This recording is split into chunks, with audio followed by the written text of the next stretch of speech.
Hello, कसे आहात तुम्ही सगळे? सकाळी सकाळी छान इडली सांबारचा नाश्ता केला आणि गेली होती मी शेतामध्ये. शेतातून मला प्लांट्स लावायला माती आणायची होती म्हणून. त्यानंतर प्लांट्स लावायला माती आणली, घरी आली आणि मला भूक लागली होती म्हणून म्हटलं मेथीचे पराठे करू. मेथी छान चिरून घेतली, त्याच्यामध्ये लसूण आणि मिरचीची अशी पेस्ट टाकली. त्यानंतर माझ्याकडे जे मसाले होते, जसं कांदा लसूण मसाला, तिखट, मीठ, हळद हे सगळं त्यामध्ये टाकलं आणि सगळं छान असं मिक्स करून घेतलं. त्यानंतर त्यामध्ये गव्हाचं पीठ टाकलं होतं मी, तुम्ही कोणतंही पीठ टाकू शकता. आणि गोळा तयार केला आणि छान पराठे असे लाटून घेतले आणि गरम गरम शेकले. आणि त्यानंतर माझं दुपारी आलं होतं पार्सल.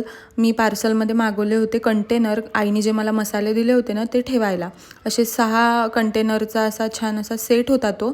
त्यानंतर बघू शकता तुम्ही, त्यानंतर मी असे जे माती आणली होती ती त्या कुंड्यांमध्ये टाकून घेतली, म्हणजे प्लांट्स लावायला मला इझी जाईल. मग असे टेरेसला प्लांट्स लावले होते आणि मग रूममध्ये आली. माझ्याकडे जे जे सामान होतं त्यांनी रूम डेकोरेट केली. बाय.